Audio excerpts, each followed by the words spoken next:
Welcome back to another episode of the PigSkin podcast. We're on episode 10, season 2, episode 10. Uh, we're going to talk about the Thursday night game, the Cowboys and Giants. Then we're going to dive into college football a little bit. We've got Miami, Virginia Tech going on right now. We're watching it. And then we're going to preview some of the NFL games, actually all of the NFL games that are going on. And then at the end of the segment, we'll give you our dick picks and let you know what we're feeling comfortable with. As always, please comment, like, and subscribe. Follow the show.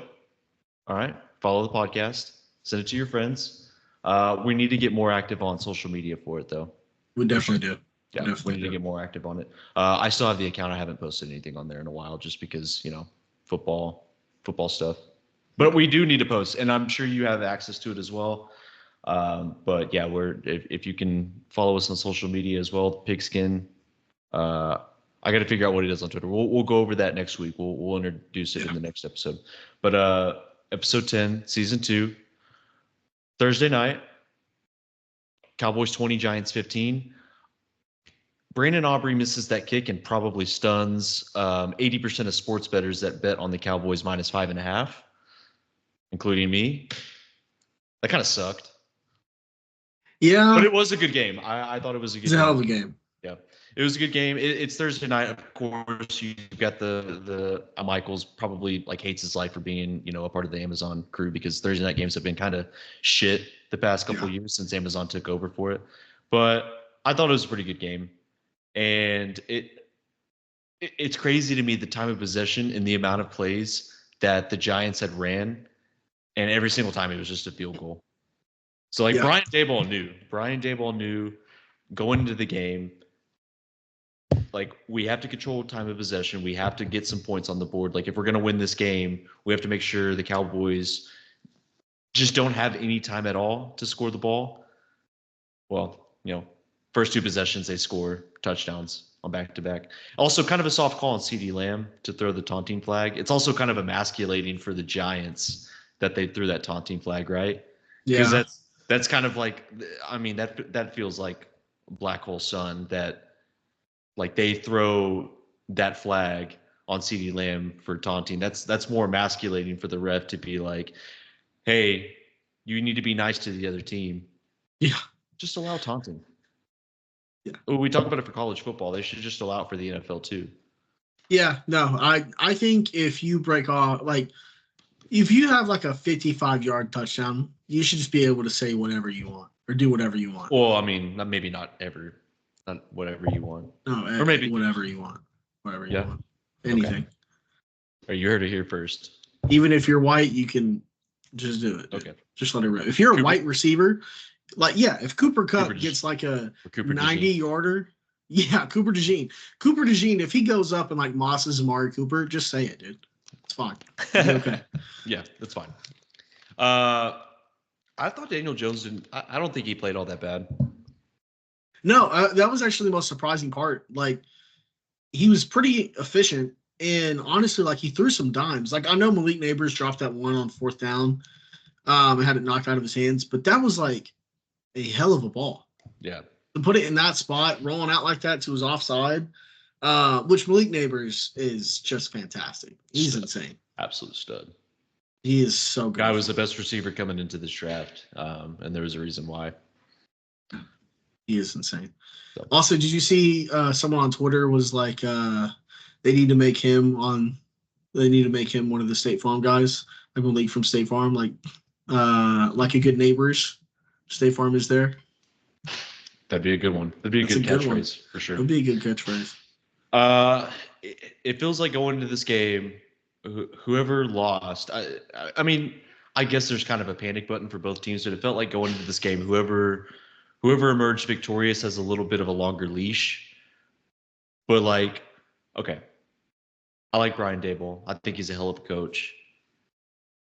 If the Giants are going to fire you, you might as well take it, especially because you're a good coach. It's not your fault that they wanted to pay Daniel Jones, right? No, I completely agree. Yeah. I think he could be much more successful in many other places. Chicago will take him. That's who I wanted Sure. when we were on the coaching search. That's who I wanted was Brian Daboll. So, but things work out the way that they do. I'm not going to complain. I mean, I will, but it's not going to do me any good. What am I going to write a letter to Ryan Poles? You should. I'm about to write one to fucking Seth Luttrell. So yeah, we'll get just into the entire offensive staff. But yeah. Well, maybe the we'll get into that in a little bit. There were more flags thrown in this game than a gay pride parade, dude. It was insane. I think there was a record too. Like I'm pretty sure Al Michaels mentioned that there was a record of amount of flags back to back plays. There had to have been like 15 penalties on each team. Can you find that? Is there a stat on that? I'm looking for it right now. And most of it happened at the end of the second quarter. It was insane. Also, Dalton. What's up, man? You're a Packers fan. Unfortunately, right? Sometimes. And Mike McCarthy was your coach. Uh-huh. He won you a Super Bowl. He did? Kyron Drones just, wow, he's very athletic and very fast. That was he's not throwing it out the back of the end zone. Yeah. Mike McCarthy, he was your coach, won you a Super Bowl. Pretty good head coach, like pretty good career, right? Yeah. Did you know that his very first, I guess, occupation was a toll booth operator? Sounds about right. Yeah. Pretty pedestrian sometimes. Al Michaels actually mentioned that on the broadcast. It was actually in the second half. Yeah, he was a toll booth operator. Wow. He kind of looks like one, right? Like he has like the face of one, like a guy that's just like, hey, I'm here. Yeah. And so now it's kind of like hard to tell if he wants to stay in Dallas or not, because like if he's like, no, I don't want to be here anymore. I mean, or if he's like, I actually do want to coach here for a long time, you can't tell because of his, the blank expression on his face. Also, I heard they make a lot of money. Are you finding the stat? I'm looking for it. There were 12 combined accepted penalties in the first half, but I couldn't find them on like a like when someone went through and counted like how many there was in a row.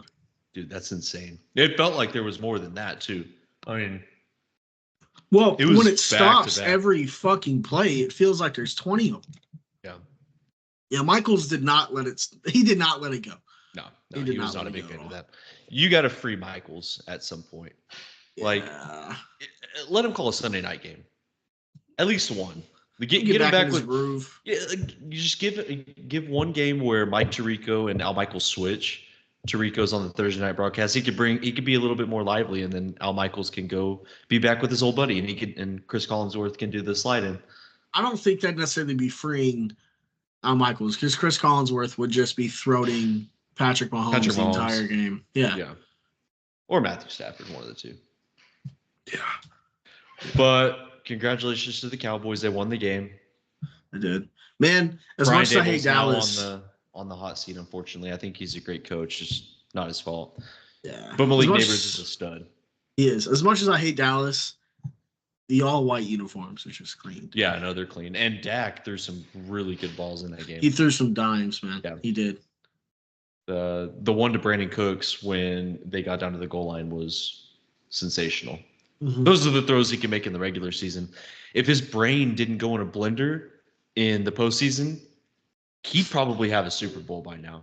Oh, 100%. 100%. Because I thought maybe paying him as much as they did, we'll see how that turns out. But I feel like it's just so hard to develop a quarterback nowadays. Actually, that might not be true. I might be making that up because college coaches are coming to the NFL. But it is hard to find the right guy. I think Dallas would actually be in a really, really good spot with a quarterback on a rookie contract. You think maybe in like 4 years? I don't know, man, because you think 4 years from now, CD is going to be a lot older. Well, yeah, a lot of their good guys are going to be older. What happens? Like you rebuild. I'm saying, if they wouldn't have paid Dak, and if they would have gone in the route of maybe and they wouldn't have been drafting this high, but if they go Carson Beck or not even Quinn Ewers or something, yeah, a rookie contract quarterback. And just let him figure it out and succeed. But the only problem is like you said, you got to take that gamble. You don't know if they're going to be like a stud or not. Like I Carolina has broke Bryce Young, but you can also tell, like with Andy They've Dalton broken a going out lot of there, quarterbacks. they have. The Browns have too. But I wholeheartedly believe you put Bryce Young on Dallas. I don't know that he's necessarily like a career renaissance, but I don't think it's as bad Mike as McCarthy's in a great Carolina. quarterbacks coach. You look at all the quarterbacks that have developed under Mike McCarthy, and like it's kind of insane because Aaron Rodgers coming out of college, his mechanics, his throwing motion, everything was like, yeah, the kid's got the potential, but he's got a lot of shit to fix. And Mike McCarthy fixed that instantly. Mike McCarthy fixed Dak. There's that, but there's also, I'm gonna butcher this. I'm gonna sound like the worst Packers fan ever. Mm-hmm. All Packers fans are the worst, so it's fine. Yeah, Tom Clements. I knew it. Fuck it. Fuck you. Tom Clements. Tom Clements is one of the best quarterback coaches of all time. And he's back, and I believe that's why you see Jordan Love succeeding the way that he has, and why Aaron's career. Aaron just said it outright. He said that Tom Clements is the reason he's been so successful in the NFL. So yeah, I also like the no gloves look for Frank's Singletary. for Singletary. Yeah, for Singletary. Yeah. That I thought just he the no gloves look for Singletary. Like it felt like it looked right. Like it looked kind of weird for Joe Mixon, but for Singletary, just for Devin Singletary, it looked like he was supposed to not wear gloves his entire career. Yeah, it looks better on some running backs than it does others. Yeah. So I think it looks good. I think every tight end should go no gloves, taped hands. I would like to see Malik Neighbors with no gloves. I think Malik Neighbors would be a beast with no gloves. But yeah, either way. We've gone way too far on this game. It was actually probably the most enjoyable Thursday night game I think we've had all season, though. Yeah. No, outside of the penalties. It was pretty good. Rivalry game in New Jersey, the Meadowlands, the jerks from New Jersey. So it's a fun game. The Giants in New Jersey and then the Cowboys coming into town. Yeah, Cowboys, I guess it was kind of like you got to have it. I mean, I guess it was for both teams, but yeah, I don't know how I feel about that Cowboys defense going forward because Micah Parsons is hurt, fucked up his ankle. Marcus Lawrence is hurt, fucked up his ankle. Trayvon Diggs went down in the game. Apparently, it was a cramp. Micah Parsons was massaging his calf. I don't know if you saw that. Yeah, he is a massive foot guy. If you've seen his podcast, he loves feet. So he's a big foot guy. He was very happy to do that. It made both of them pretty happy, I bet. It was kind of weird though that Micah Parsons started massaging his calf because it's like, what if he has like a torn Achilles or like what if he has like a major injury and you're just making it worse? It's just, or imagine he's so strong that he just like ruptures his Achilles. Like, I know. Yeah, I mean, he's like, oh, is that better? And he's pop like, fuck. There's a real chance that Virginia Tech wins this game against the number 7. I would welcome it. There's a hurricane in Florida going on right now. Well, it's moving its way past. Danny Boy Kane, he's not going to like this outcome. Oh, shit. Okay, never mind. 24-14. Okay. Good segment. Good game. You want to talk some college football? Let's get into it. Matthew Sluka and UNLV. Some discourse going on there. Matthew Sluka has decided to redshirt the rest of the season. He came out on Twitter and said, appreciate, my teammates. I hope they have the rest of the season goes successful for them. But there were some promises that were made to me that were not kept. So I'm going to redshirt the rest of the season. And yeah, he's gone. So apparently it was $100,000 that UNLV had promised to him to continue playing quarterback there, or to at least to get him over there. He was a Holy Cross. To transfer him there. Yeah, he was transferred from Holy Cross, goes to UNLV to be the quarterback, and they promised him, I guess, like $100,000, and they were like, "Yeah, we're gonna pay you," and I guess they didn't. I mean, we don't know. There's nothing else has come out since yesterday, but apparently there's a lot of discourse there. Wow, shocker! University of what is it? Northern Las Vegas? Nevada, Las Vegas. Yeah. Shocker that a team in Las Vegas scams you out of money. Did you see the casino owner that was like $100,000 is a small price to pay for making it to the playoffs? He came out and he was like, I'll pay him myself. Yeah. Well, I mean, it's kind of funny because he hasn't been that great. I mean, Luka Doncic has been, Yeah, like kind of average, if anything. Yeah, and to further on that, their running game is why they've been so good. They've been running the piss out of the ball. Yeah. And by the way, their backup running back is also doing the same thing. Apparently, he was promised money too. He's from NC State. Yeah, I saw that. But it is kind of funny. So, like, how do you feel about that whole situation? Like, whose side do you take on this? I guess like if you don't even if you don't have a side, like which one, like as far as the discourse, who would you say is probably the better option to like realize like, hey, this person was in the wrong, or hey, like what do you think about it? So I'm typically one that's always going to take the athlete side. But in this situation, I understand. And look, also, there's been reports coming out that this was a verbal thing, that no contract. There was no written contract. Also, there's reports out there that look, at things like this, you never know what to believe. But there's also reports coming out that his agent isn't even a licensed agent.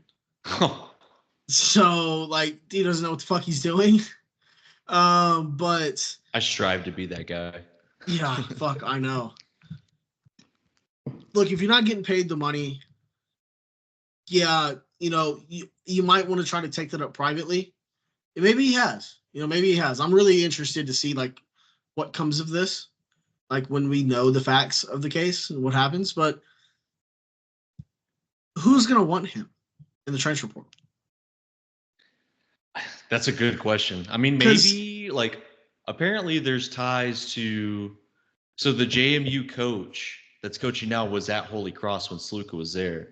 Yeah. So I bet JMU would want to take him. Like that would make sense. But there's the thing is like, so outside of that, if you're the coach at NC State, just because you mentioned that school a few minutes ago, and you call UNLV, because at the end of the day, they're going to call. They're going to do their due diligence before they go offer this kid out of the portal. Now, do you take what they give you a grain of salt? Or because UNLV is not going to hold anything back. They're going to empty the wagon on whatever happened. Yeah. Also, I think if you're NC State, I think if you're NC State, you realize like you've got Grayson McCollum and your team still isn't good, and he's a better quarterback than Sluka. So I'm just saying in general, not NC State specifically, but if you're just a team, yeah, I just mentioned them just for because you mentioned them a minute ago. But if you call UNLV and you're recruiting this kid, also there could be the fact that someone reached out to him and backdoored is like, hey, we'll pay you X amount to come play here. That's actually a very possible situation. A lot of people are like, saying that's hold your not, shirt. Yeah. Hold your shirt. Quit playing. We'll pay you X amount. We'll cover you for whatever you're going to make this season. Come here. But the thing that keeps getting in my way when I think that is he's not that fucking good. Also, it hasn't been good like so far. That's not a good look on your character, no matter how bad things are going. But your team's 3-0. You're one of the favorites to make the playoff. As a G5 program, too. Exactly. Because of the auto bid. But UNLV's never been in this position in the history of their entire program. You just beat what some people thought was going to be one of the front runners in the Big 12 in Kansas 2 weeks ago, which they look like a dumpster fire without Kotelnicki now. Dude, we'll talk about that in a little bit, yeah. But who's going to want this fucking kid? I wouldn't. No matter what the facts of the case were. I wouldn't want that on my team because that is a quitter. The way that I kind of see it is like I see it from both perspectives. It's like I do as well. The tradition of college football and then like some of these programs like UNLV, do they have like a very rich tradition? No, it's not like he's at Ohio State or Penn State or Oklahoma or like Alabama or like some of these places, but he's in Las Vegas playing football for that college there. But I'm also like, I get it, like you're promised to like, I get it from both sides, but like from his perspective, I get it. He's probably not going to make the NFL. He needs the opportunity to make money. So like this is his one chance to make money. And so like he was promised a certain amount, wasn't paid it. There's no contracts. So that's kind of where and there's no contracts for NIL yet. I mean, there's nothing in writing. I'm sure it's going to get to that point. You've talked about it last season that they're going to have to regulate it. It's probably going to get to that point with the like the three players that have openly come out and have basically taken their red shirt because of that. Him, the running back, yeah, Bear Alexander. So it'll probably get to that point. But I mean, if there's a team out there that thinks that he's a better quarterback than what they have, I bet they pay him. Look, he's an experienced guy. He's probably better than what Michigan has right now. Yeah, I think I'm better than what Michigan has. As far as a quarterback, like throwing the ball, passing the ball, what the quarterback was mainly meant to do, he's probably better than what Michigan has. I think I could get you a couple more yards in a game than Alex Orji could. Yeah. Not good. He can run the ball. But I'm saying through the air at least. Yeah. Maybe. I can hit a couple checkdowns. Yeah. That's all you got to do is just throw it to the flat. Do a little boot, throw it to the tight exactly. End. I don't even got to move. Just like double tap A off the snap and like accidentally lob it to your tight end. He'll get you at least 32 yards over the course of a game. Like that actually, that's kind of funny because I saw a tweet a couple days ago that it was basically about Jackson Arnold during the Tennessee game, and they were shit. Jackson Arnold hit square when he meant to hit triangle. I've done that several times. Yeah. God, I still can't get over how much confidence he had when he stepped into that pass, dude. Yeah, man. But anyway, going back to Matthew Sluka. Yeah, I mean it's a weird situation, but like I completely understand like from both perspectives. Like if this was like a kid that was at like a school with rich tradition, it's completely different because it's like, you can't show your face back on campus. Like for some of these fans are going to be like, what the fuck, but it's UNLV. So yeah. And there's also the thing is I saw someone I don't know what to think. I saw someone mention they're like, imagine Dak Prescott walks on the field and plays through 4 games. And so far that season, instead of getting paid the $20 million he's supposed to get over the course of those 4 games, he gets $2 million. He's not going to keep playing. Yeah. But he's also contractually obligated to keep playing. Yeah. And so, but they're contractually obligated to pay him. So that's where the wrench is thrown in, is because there's the contract there, which, like you said, there's also the fact that Dak Prescott's probably better than the other options that are on his team. The backup quarterback for UNLV might be better. We don't know, but we'll see. Because Sluka their backup quarterback, he's got over like 5,000 career passing yards and 50-something touchdowns at Campbell. Yeah, so there's the possibility that he goes out there and balls. So he's a similar style of quarterback. He's an athletic dude. He can't be that hard to hand the ball off. Yeah. So as that goes on, we'll see more about that and how that discourse goes. We'll see who was right, who was wrong. Interesting topic. We needed a story because the Michigan story last year was perfect. That was like one of the best stories in college football. So we need like something else to talk about. We do. So, do you want to talk about some of the games? We can. Do you want to hop into the bullshit we're gonna have to watch at 2:30 on Saturday for anything else? Yeah. So Oklahoma goes to Jordan-Hare, plays Auburn. Jordan-Hare. No, it's Jordan-Hare. There's no H. Jordan-Hare. Oh, yeah. Shit. We both fucked up. Yeah, Jordan-Hare. Apparently. Okay, I want you to basically... Is it also Ergain Ellen? No H? Sorry, that was a bad joke. That was poorly timed and just bad. Do what? Did you hear my joke? Fuck, it's lagging. God damn it. Yeah, there's no H. Yeah, so it's Hurricane Ellen. Come on, do better. All right, I'm sorry. Do better. Yeah, do better, man. Do better. Those people in Florida are suffering right now. Come on, man. Okay, so I want you to put on some cleats real quick. Yeah. You got the cleats on? I do. I'm going to give you 5 wide receivers. Okay. And I want you to tell me how excited you would be to throw the ball to those wide receivers. Yeah. Nick Anderson, Jalil Farouk, Deion Burks, Jaden Gibson, and Andrew Anthony. How sick would it be to throw to those wide receivers as a quarterback? I think it would make me No, just answer the question. Answer the question. Ecstatic. That'd be badass, right? Like, yeah, pretty good wide receivers in college. I'm sorry, pal. They're all out. They're all out, and you're a true freshman quarterback going on the road to play Auburn, a team that's kind of down, but their fans are like, it's a pretty electric atmosphere, and their defense isn't as bad as advertised. I liked it better when they were playing. Yeah, pretty sick, right? That'd be awesome. Now you have one wide receiver and one tight end that you can throw to. Okay. Jaquez Petaway and Bauer Sharp. Yeah, it's not as fun. I don't like this game anymore. Yeah. Maybe Jaquez Petaway. Maybe Bauer Sharp. We'll see. Not that Brent Venables made the wrong decision. I don't think he made the wrong decision to start Michael Hawkins, but he's a true freshman quarterback. And his offensive line stinks.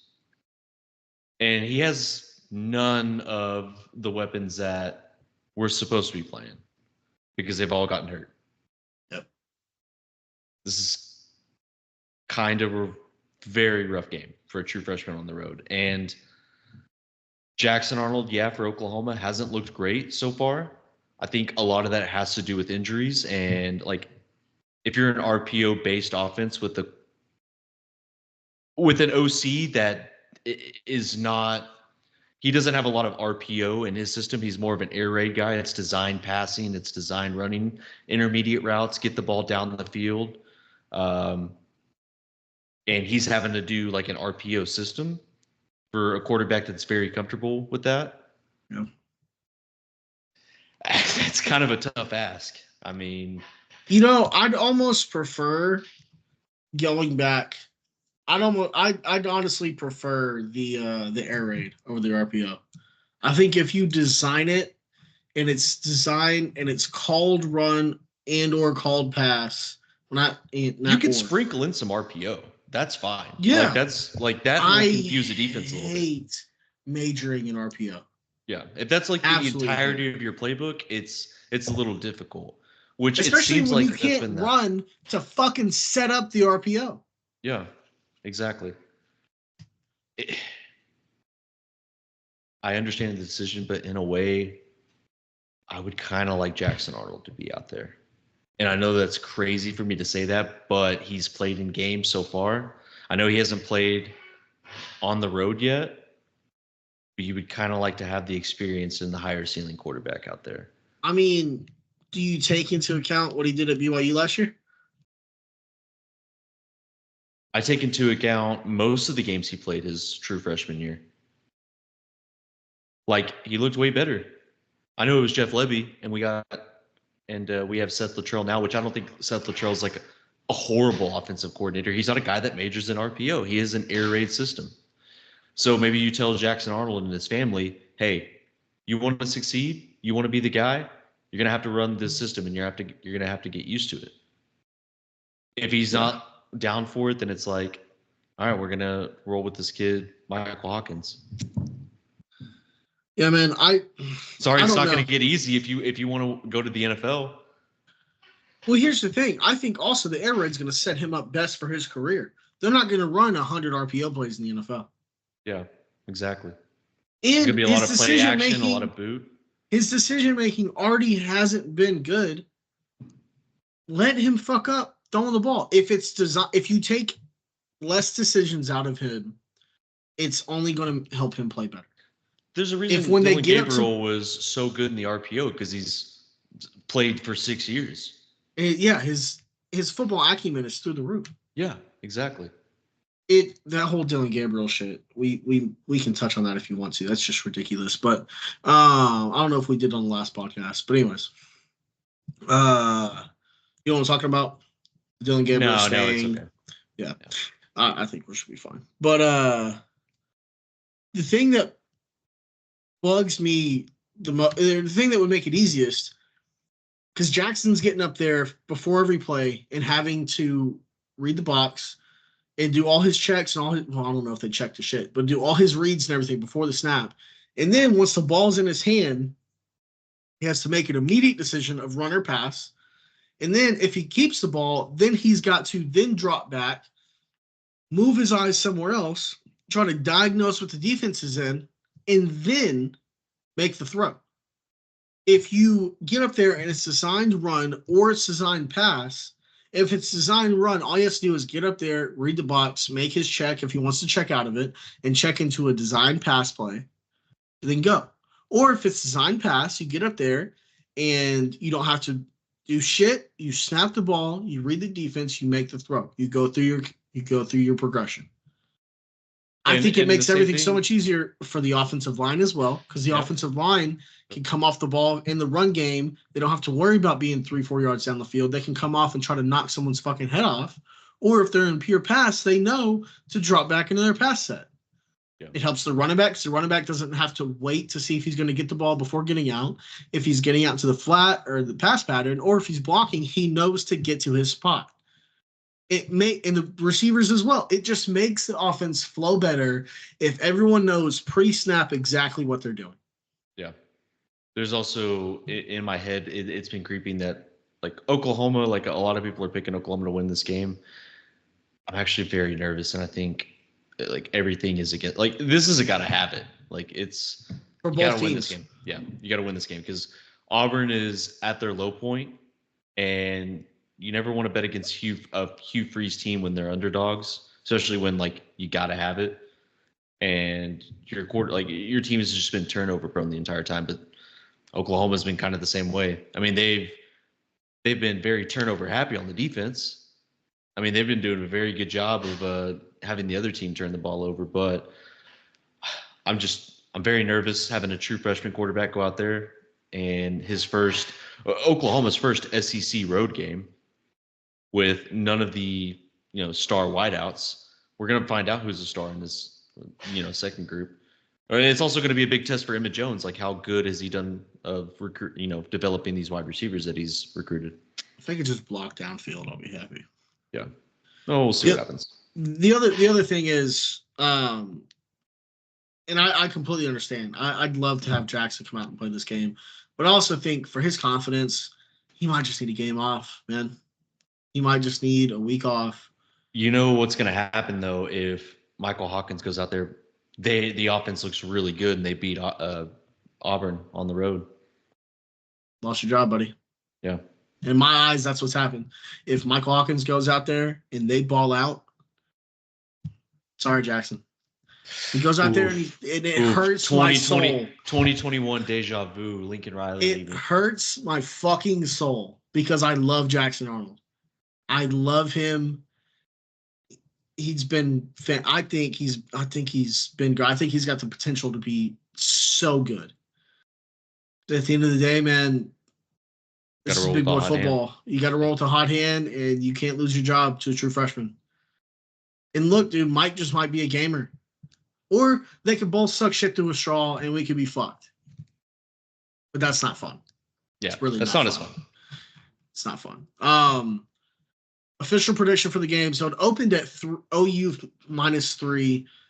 I think the weather played a little bit of an impact. I think, obviously, Jackson getting benched, and then the injury report coming out. Now, Branson Hickman and Troy Everett did not show up on the injury report.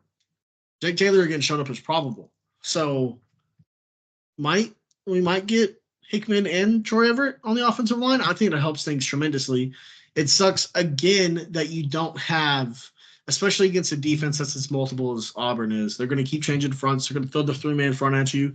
They're going to throw the 4-down rush package at you. They're going to get into bear. They're going to do a whole ton of different stuff on defense and really try to mix it up. They're probably going to throw a lot of pressure at Mike.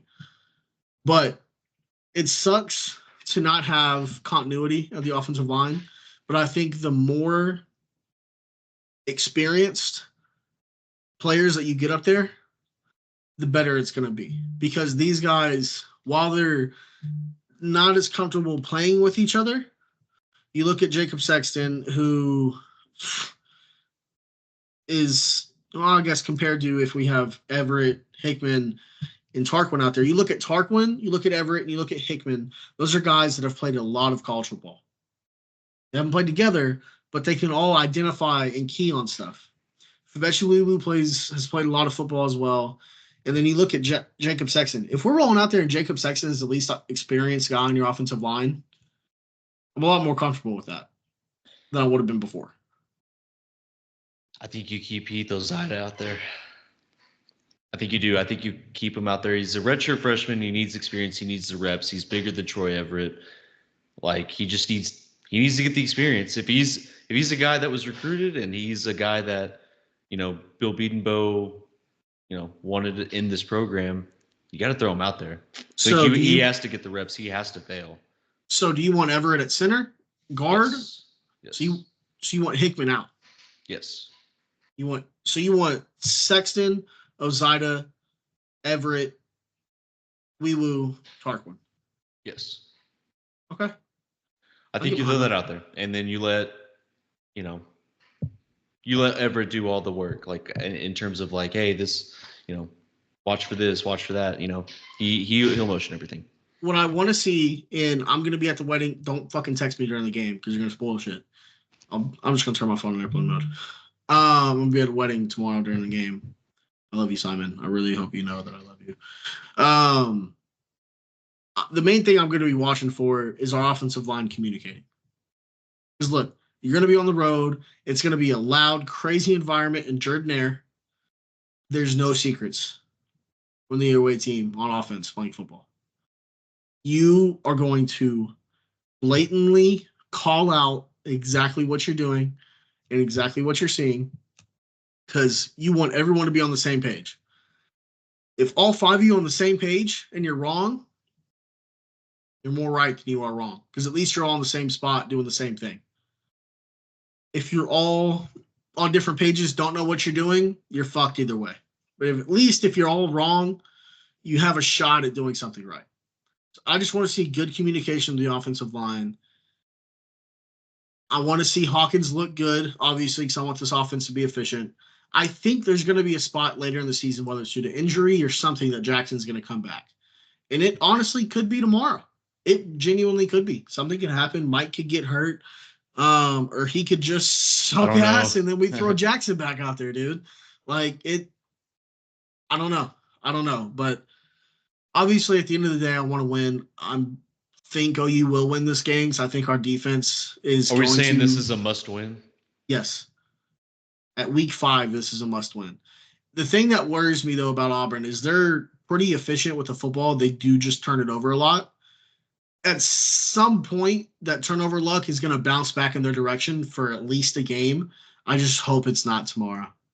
I think this is going to be a test. Like, how good is this defense really? Like, was Josh Heupel just, because the talk. Josh Heupel, he obviously, whatever, like went conservative to OU's defense. It helped them out. Like, there's the talk of that. Like, hey, he just kind of settled things down. Auburn's not going to do that. No. Auburn desperately needs like a gigantic win, and they need to score a bunch of points to show like, hey, like, we've gotten better since last year. So it's going to be a test for the defense. I think the defense will rise to the occasion. I hope they do. Yeah. I don't want to pick a winner in this one because like I don't want to take Oklahoma and then we lose and then we're sad. So either way, we're going to be sad if you lose. Yeah. I'm also probably going to be sad if we win like 14-10. It's a win, but I'm not going to be very happy about it. That is true. That is very true. But it is the SEC, so you take what you can get. Yeah. Let me ask you this. Go ahead. So I was going to get there. I did want to ask you before we got to that game. Out of all the games this weekend, and that might have been your answer, outside of the OU game, obviously, what game are you most excited for tomorrow? I'm definitely excited about Penn State versus Illinois. There's a lot of discourse going there. The Biema, the head coach of Illinois, was basically telling Penn State fans that they stink and that whiteout energy ain't shit. No, I'm just kidding. He didn't actually say that. But that's going to be an exciting game. Obviously, Georgia, Alabama. This one has moved around a lot. It feels kind of weird that Bama is an underdog at home. It feels like they should never be, but I get it. New coach. It was Georgia 2.5. Now it's just a pick 'em. Georgia's favored by 1. That's fair. I feel like that's fair. I still think Georgia's going to win the game, but that is a fair slate. It's the third quarter started. Yes. Let me go back. And there's a penalty. Son of a bitch. Is this the Thursday night game? Yeah. I feel like Bama they've done a great job this season of just kind of beating the competition the way that they should. That USF game still kind of lingers in my head. I know USF always plays them tough, but like it does linger in my head. And Georgia, and so does the Georgia game against Kentucky. Like that's a game you should easily win. But again, Georgia always throws kind of a clunker out there. Mm-hmm. Carson Beck hasn't looked great this season in like big time games. Like it took him he went an entire half in the Clemson game hadn't looked great. I know like his receiving core isn't as good now, but the great quarterbacks can always overcome, right? The great quarterbacks can always overcome losing like top talent. Yep. So we're going to see with Carson Beck in Georgia. And it's also a big test for Jalen Milroe because Alabama usually has the upper hand on Georgia. And this feels like kind of the year that Georgia should beat Alabama in like a regular season game. And so if he doesn't, then it's just, Georgia's like the new king of college football. Which quarterback do you trust more in this game? Fourth quarter, less than 2 minutes, need a touchdown to win the game. Which quarterback do you want to lead that drive? Dude, this is going to sound crazy, but Jalen Milroe. I agree. Like, I know this sounds crazy, but he could use his legs, and he's going to have to use his legs. Carson Beck is the better overall quarterback. Yeah, 100%. For sure. It's not that, like, which quarterback do I trust more? It's, like, which offense do I trust more? Look, defending a 2-minute drive, if your quarterback can outrun anybody on the field and is also built like a linebacker, you're taking that team over anybody else. Dude. It's like watching Myles Garrett play quarterback. He's massive. So I agree with you. I'd rather take Jalen Milroe in Alabama if I need a guy to have a drive. The only reason I think Georgia's going to win this game is because I think they're going to do a good job of making sure Ryan Williams doesn't have a busted coverage. Mm-hmm. And Ryan Williams has been the king of busted coverage. He's fantastic for a 17-year-old, but it's going to be much harder for him to go up against, Malachi Starks and some of those DBs. So I don't know. I'm going to take Georgia to win this game. I actually feel pretty confident with taking Georgia too, but 24-24, Bama gets the ball back, minute and 52 timeouts left. I would trust Jalen Milroe in that situation. Yeah. More than 100%. I would Carson Beck, because I don't know about Georgia's offensive line right now.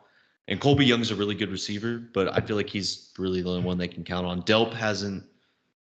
I think Delp is going to be a really good tight end to replace Brock Bowers, but I don't think he's at that level yet. By the way, Brock Bowers has been fantastic for the Raiders, so that just shows you how good he really is. But yeah, I think I like Georgia to win this game. I agree. I like the under in this game too. I'm about to say 50.5 is kind of wild for this. Also, not really. 28-28. I guess that's fair. 44.5. OU Auburn is insane. That's an easy under. That's 100%. Unless this can easily scores 45-0. Yeah, exactly. This can easily be 2-3 going into the 2-minute timeout in the fourth quarter. It's gonna look like a soccer game for half this fucking game. But anyways. I mean, I think it's high, but no, you're right. I mean, you get 28-28, you get a go-ahead touchdown. Yeah, that's not too bad, I guess. I think I do pick Georgia in this game as well. Crazy that Alabama's first time being a home dog since 2007. And we're going to come back on the episode on Monday, and we're going to realize how dumb we are for taking Georgia against Bama in Tuscaloosa. Well, here's the thing. That ground is going to be insane. That's a massive game, dude. I can't wait to watch it. It's going to be fantastic. It's going to be absolutely insane. Here's the thing, though. This is not Nick Saban, Alabama. Now, it's still Alabama, and they're still loaded with talent, and they're a great football team. But this is when you see what Kalen DeBoer is. Because if he can beat this Georgia team, because that Kirby Smart has struggled against Alabama. But again, it's Saban's Alabama. So this is going to tell us a lot, obviously, because these are two of, if not the two best teams in the country. I know they're at 2-4, but I'd pick these two teams probably against anybody else at this point. I feel like this is a must-win for Kirby Smart. I would agree. Because he has two pretty easy games after that. He's got Auburn in Georgia, and then he's also got Mississippi State coming to Georgia. But after that, he goes on the road to Austin to play Texas. We'll see what Texas is going to look like after that. If they lose to OU somehow, then there's going to be questions about Texas. Like, well, it's also a rivalry game, so we don't know. But he goes on the road to play Texas. Happy. He goes on the road to play Texas. Florida Georgia is always a crazy game. They should handle Georgia, but you never know. And then he's got to go to Ole Miss. He's got Tennessee coming to Georgia. Like, I mean, it's a tough schedule. Yeah, and they can make the playoffs if okay, Alabama. Let's say they lose that game, then all they got to do is beat. They have to handle Auburn and Mississippi State. You have to win either the Ole Miss or the Texas game. Like, you have to make a road statement if you lose the Alabama game. Because you can lose to Tennessee. If Tennessee's one of the best teams in the country and one of the best offenses, and they go into Georgia, and let's say Georgia loses by a field goal, they could still get into the playoffs. I think Georgia could. If you're looking at 8-4 Georgia at the end of the season with losses to Alabama, Texas, you got to go 9-3. You have to go 9-3. Yep. So looking at 9-3 Georgia, they easily get in. Yes, they easily. And say their losses are Alabama, Texas, and one of Ole Miss or Tennessee. I feel like you have to win on the road. I feel like you have to beat the number one team, Texas. So if Texas is still number one going into that game, let's hope not, because we want to win that game. But in an instance where Texas is still number one, they're undefeated. If you win that game on the road against Texas, let's say it's by like a touchdown or more. Yeah. That your strength of schedule or like your resume looks way better. Yeah. Especially if they're close losses. If they lose to Tennessee at home, yeah. If they lose to Tennessee at home, they beat Ole Miss and Texas on the road, and they're 9-3 still. Like, let's say they lose to like Auburn or like Florida, yeah. Imagine they lose to Florida. That's Billy Napier saving his fucking job. Yeah, I want all the chaos. I want to see it happen. I want that to play out exactly that way. That would be amazing. Imagine this is the jumpstart for Virginia Tech to come back and win the ACC. By the way. That'd be hilarious. Yeah. Phew. Imagine. A 10-point deficit. All right, Cam Ward, what are you made of? Yeah. But anyways, to finish this one out, still taking Georgia? Yeah, taking Georgia. Me too. I'm confident about it, but I know I'm going to eat my words on Monday. Like, I just have a feeling. Yeah. No, I completely agree. It's one of those games that's impossible to pick. Moving on to the next one I want to get into. You mentioned it just a few minutes ago. Brett Bielema is taking Illinois, the Fighting Illini, to Happy Valley for, technically it's not a whiteout, but it's going to have whiteout energy. Whatever that is. Sounds like some big dick energy to me. That or it's whiteout energy kind of sounds like a it sounds like a party certain people weren't invented to in the 60s. Or invited to, I should say. Yeah. They're all just going to wear the KKK, like, ghost hats. It's a whiteout party. That'd be... It's just that scene from Django. They just show up with a bunch of dudes on horses chasing around Jamie Foxx. Yeah. But super stoked for this game. I feel like the spread's right. Penn State minus 20.5. I feel like that's... the job that Andy Kotelnicki has done with Drew Allers, needs to be studied. This is why coaching matters. So if you want to say that Jackson Arnold is dog shit, remember Drew Aller. That's all I have to say about that. Yeah, the discourse has been hilarious around this game. I think this is where like the favorites, like some of the games this week, like the favorites, like this is like a get right. Like, hey, this is, you're supposed to win this game. You're supposed to win it by 3 touchdowns. So I agree with the spread. I would take Penn State to cover this, but I'm not very confident in it because Illinois has looked good. Fat guys have been doing great in college football so far. BYU's coach, Illinois' coach. So I need to get me a job, dude. Yeah, fat guys have been doing great in college football as a head coach. Maybe Nebraska just isn't as good as we thought they were. And so we're definitely going to find out with this game. I think Illinois, because I think Penn State just has better. I think they're a great football team, but I think Penn State just is going to overwhelm them with talent. I think Illinois covers. Look, I'm a Penn State guy through and through. I've been jumping around back and forth. Like I was going to take Illinois to cover, but the more I thought about it, like it was kind of like a lightning strike for me. It was like, yeah, Penn State should win this. Like I would say 38-24. I think it's a 3-point ball game going in the late in the fourth quarter. That would be sick. I would much rather. I think it's going to be. I think that's what it comes down to. I think it's going to be a 3-point game going late in the fourth quarter, and I think Penn State's atmosphere is going to be a bit too much for Illinois. I think they're going to make a fatal error, or a fatal mistake, and Penn State's just going to walk away with it. I hope I'm wrong, and I hope you're right because I'd rather this be a good game. I hope I'm right because I want Penn State to keep winning. At this point, Kent State's 0-4. I knew that was going to happen. OU sucks shit. Penn State's all the hope that I have left for the remainder of this season. So, well, I hope it's a good game, and I do too. I can't wait for the discourse after this game. Like if Illinois loses, it's funny because it feels like Penn State fans have a chip on their shoulder after that segment from Bielema at the press conference. Yeah. It feels like there should Penn State's fans have a chip on their shoulder, which they shouldn't. Like that's kind of weird. It's Illinois. You should beat them with the talent that you have. Like it's also not a whiteout game. Like you're Penn State, you're one of the best atmospheres. So it's gonna be sick. It's gonna be awesome to get done with that wedding reception, get done crying after OU inevitably loses, and then just sit down on my 15th beer and watch the entrance to that game. In the middle of the whiteout energy. But I want to move on.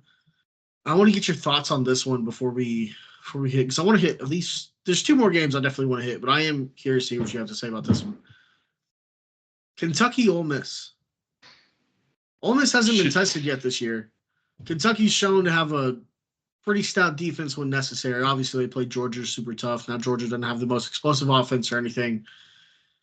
Now, Ole Miss, Mississippi, whatever you want to call them, is favored by 16, right? Does Ole Miss just come out here and blow Kentucky out of the water? Or is this a close game at the start of the fourth quarter? I think Ole Miss takes care of business. Think so? Yeah.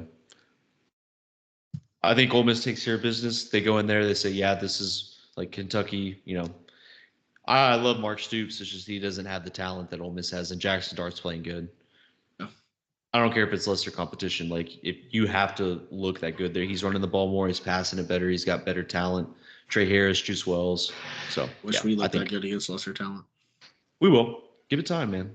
It's a process. It is a process. It is. It's a process. I have complete faith in the staff, and I'm just upset because I have no patience. What is your gotta have it game of the week? Of the matchups, like who's the team that you gotta have it? It's funny because both these teams are 3-1, but they're 1 losses in the first of conference play. Oklahoma State is going into Manhattan, Kansas this weekend. Both teams coming off a pretty embarrassing loss. Kansas State got their ass handed to them by the Mormons of BYU, and Oklahoma State just got worked by Utah, by a backup quarterback in Utah.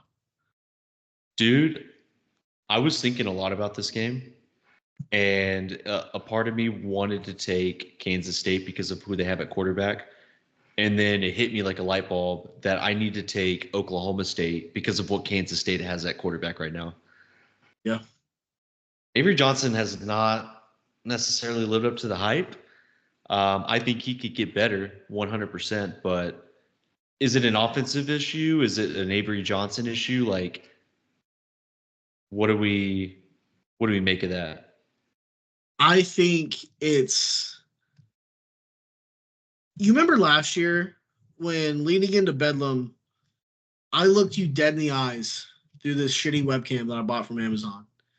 And I said, Oklahoma State's offensive line, as experienced as they are, is not that good. And they didn't run the ball that well on us. Ollie Gordon still had 100 yards. And they return all 5 of those guys, all redshirt seniors. You know what they can't fucking do?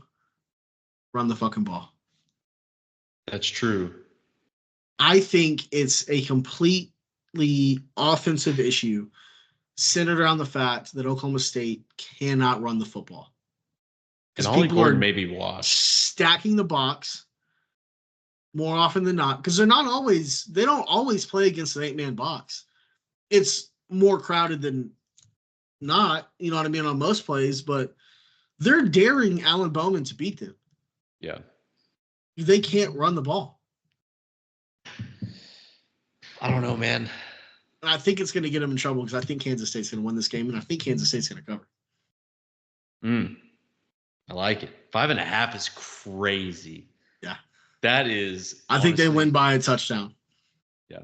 That's crazy. And Ollie Gordon may be washed. Avery Johnson may be overrated. I mean, we'll see definitely going into this game, but Oklahoma State is on the road, so I can see why you're taking Kansas State.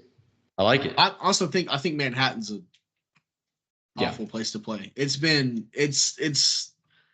us some fucking nightmares. That's for damn sure. Yeah, no shit. Mine is TCU Kansas. Gotta have it. I like it. Gotta have it. Both of these teams are desperate to get another win. TCU should be better than they were last year, and they really haven't looked as if they're better than last year. It's kind of the same. Kansas is a kind of a joke now since Andy Kotelnicki left, which is crazy for a Lance Leipold team. But yeah, both of these teams, like, this is a cover your eyes kind of game. Actually, I think it could be very high scoring. This could definitely be like a 44-45 game. It's going to be fun. If Kansas can get things rolling offensively. Because Daniels has not looked great. No. And Hoover, he's looked a lot better than he did last year. What's going on? So Virginia Tech, I don't know if you saw the pick they got, returned it all the way back up the field. They get a 3-and-out. Instead of kicking the field goal, they try a fake field goal. They would have gone up 13. Instead, they run a fake field goal on 4th and 3. I respect and get stopped. I respect it. I do too. You go for the juggernaut. Yeah, you go for the throw. You probably should go for the field goal there, though. That was kind of stupid, but I respect it. It's Dan Campbell. It's Dan Campbell. Yeah. I like it. Yeah. I think it's going to be a super high-scoring game. Both teams, like, you can't look much worse. Yeah. Also, pretty, like, underrated game that, like, not a lot of people are going to talk about because it's, Big 12 and more people are infatuated with Big 10 and SEC, but Colorado UCF. I'm excited for that. Yeah, that's probably going to be a really good game. And it's just also crazy to me that KJ Jefferson is playing for UCF and not Arkansas. It's also insane to me that UCF is getting 14 points. I think they just have a better overall product of a football team with Gus Malzahn. I think they have better all-around athletes. Obviously, you have Travis Hunter, who's going to be a top 5 pick, probably Heisman, and Shadur Sanders. Like, both teams can stretch you across the field and just run it down your throat. But I think that's going to be a really good game. And we're going to see what Colorado's made of because that's going to be a tough game against UCF. And UCF's favored by 2 touchdowns. Yeah. So we're going to see on that one. There are a lot of games that I do like for college football this weekend. It's going to be a pretty good slate. How about Rutgers, by the way, up on Washington, 14-3. Yeah, I like that. Tony Soprano, let's go. Last game that I really have my eyes on. Shit, hold on my tag. Louisville and Notre Dame. 15 and 16. Oh, Arizona, Utah won this week. That's a good one too. But Louisville, Notre Dame.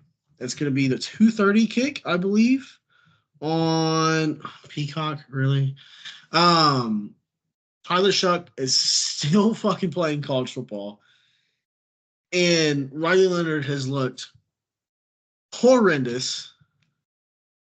It's not a good year for the quarterback at all levels of football so far, which has been fun for me to see. I'm a big defense guy, but Notre Dame's defense against an experienced quarterback in Tyler Shuck, Louisville's defense against an offense that seemingly can't do anything with the ball.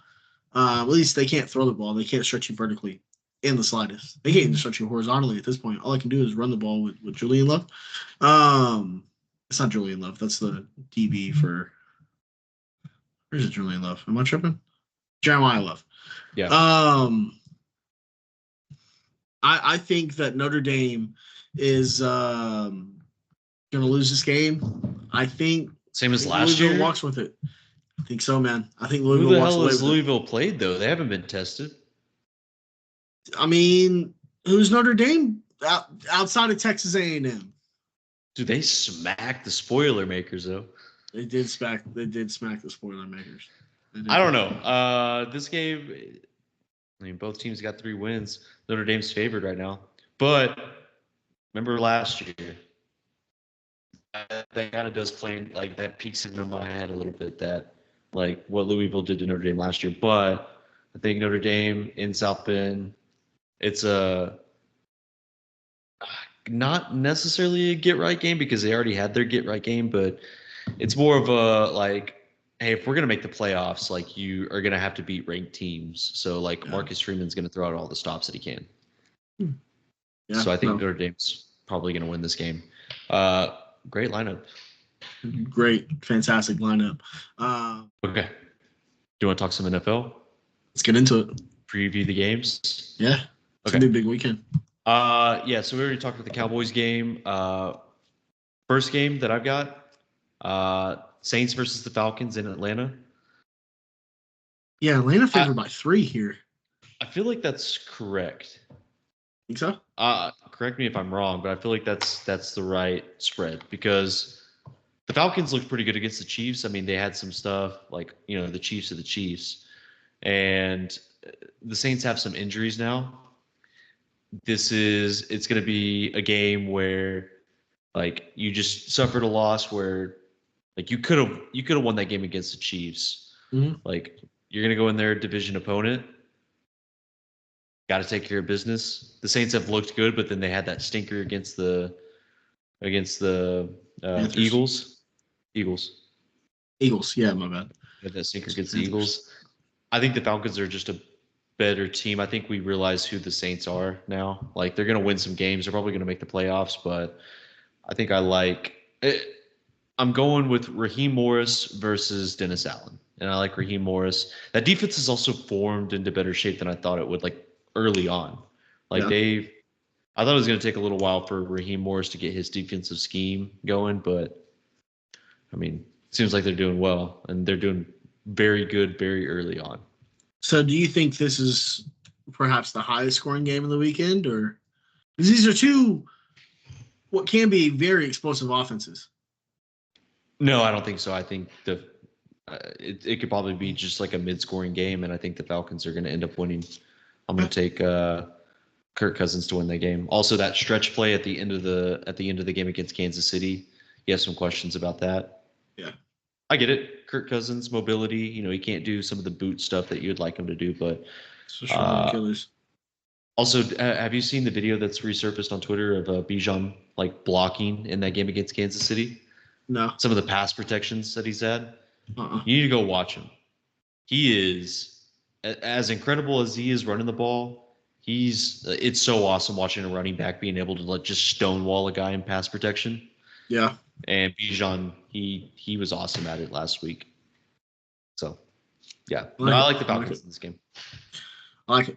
I like Raheem Morris more than I do Dennis Allen, which Dennis Allen hasn't really done anything for me to not like him. I guess it's like he hasn't done enough. You know what I mean? I get that. I do like Atlanta in this. when I first It's saw also it, I kind was of like a revenge game too. Not necessarily a revenge game for Kirk Cousins. I don't think he cares, but you remember what happened at the end of the season last year with Jameis Winston handing it off to Jamal yeah, Williams. yeah. So I was surprised, like I said, with Atlanta getting -3 here, but it's in Atlanta, so that also helps. But really, with you talking me into it just now, I do like Atlanta in this one. The more I've thought about it, but it's the NFL. Thank you. It's the NFL. It's crazy. Yeah, dude, you should be a lawyer. You'd be really good at it. Yep. Next game, Steelers versus the Colts.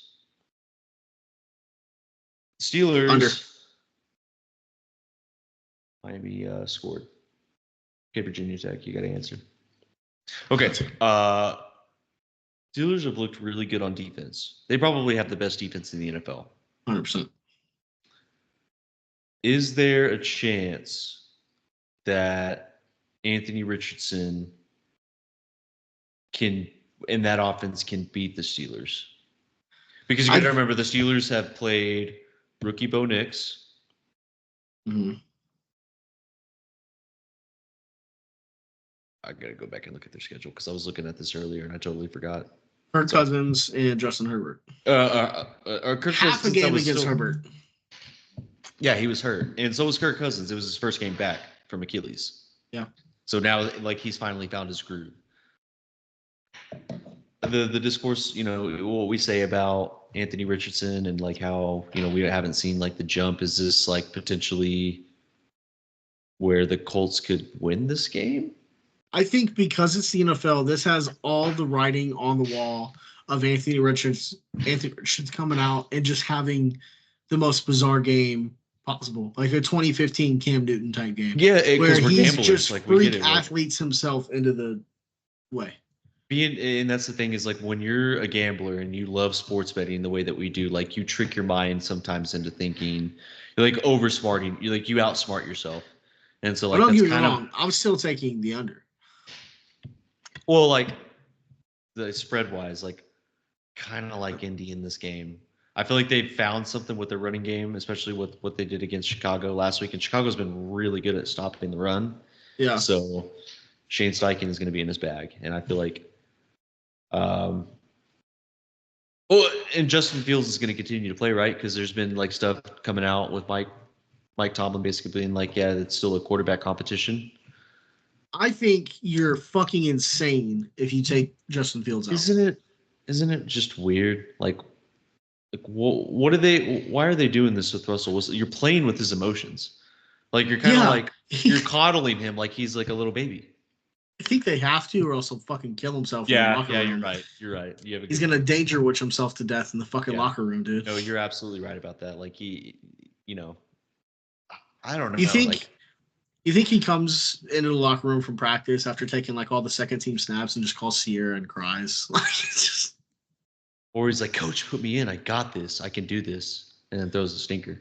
He, like, pulls his own chalkboard out on there. He's like, "Look, this is what I'm seeing," and he's like drawing. It's like, "Why the fuck do you have chalk out here, dude? Yeah. Go fucking sit down."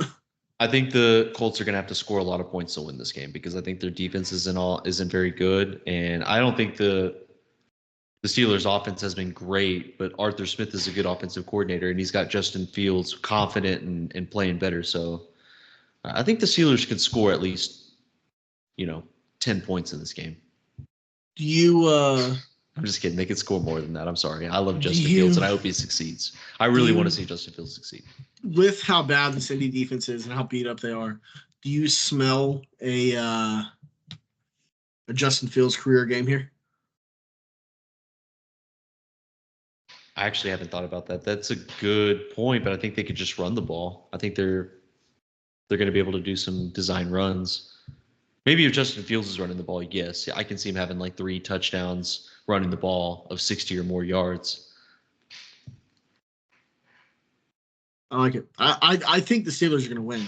Steelers, I think, if the Steelers make it out of this and they're 4-0, do we start thinking the same questions, the same thoughts we had? Remember Remember those fraudulent Steelers team that started like 9-0 or something like that a few years ago? Yeah, but Big Ben was in a walking boot. He was getting old, you know. It was sad to watch because it was very sad to watch. And then when it fell apart, it felt even worse. It was even worse. But Justin Fields is younger. He's gaining his confidence. I don't know. I've been flip-flopping back and forth on this game. I don't know. Is there a chance that Anthony Richardson can do it? I think there's do we know the Steelers team is the Steelers defense as good as we think they are? Yes. We'll find out. I think TJ Watt is going to have to apologize to Anthony Richardson in the post-game press conference for as many times as he's going to hit him. Yeah. I think we need to have a serious conversation, or Russell Wilson needs to have a serious conversation with somebody, or somebody has to have a serious conversation with him is what I should say. Like, hey, dude, you're just not it anymore. Maybe it has to be Sean Payton. And Sean Payton coached him last year. Maybe he needs to go out there and be like, hey, pal, why don't you just sit this one out? Because Justin Fields is the guy. Like, he has to be the guy going forward, right? Yes. Imagine it's that bad and he's in that much denial that Mike Tomlin just calls a conference call with a conference rival coach and is like, can you just fucking tell him to stop, dude? Yeah. Well, we're going to find out about the Steelers team next week. Because Indy, they haven't looked great, but they might have found their groove, or maybe the Bears just stink. But we'll talk about that. Next game. Vikings versus the Packers. I feel like at some point with the Vikings, it's going to fall off. I think they're a good team. I really do. This week. I think they're a good team, and I think Sam Darnold's playing much better than he has on his previous teams. But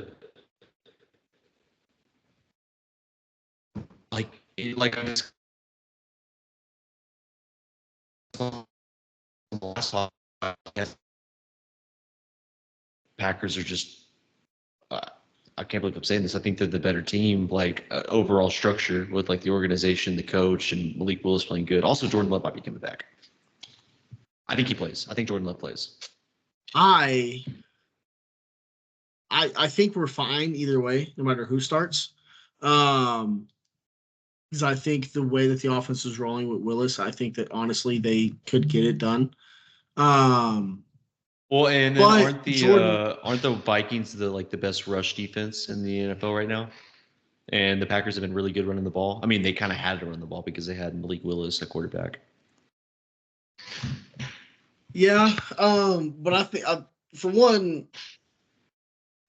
I think Green Bay has just been so efficient at running the ball. I think it would be a hell of a battle to watch them against Minnesota. But Jordan's going to bring a much, much different dynamic to this game because now if he's back, and I think Malik Willis has been fantastic, but with Jordan in there, it's going to bring the element of the Packers being able to stretch the field. And so now the Vikings won't be able to just key off on the run or the quarterback run game and just try to stop it. But Matt LaFleur has been in his bag all season. So I have complete faith in no matter who the starting quarterback is come Sunday, Packers are going to win this game. Look, they're favored by 2.5. I fucking hate the Vikings.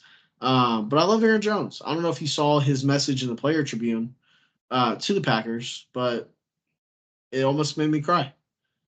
With that being said, I hope the Vikings suck shit on Sunday, and I hope Aaron Jones doesn't get a single yard.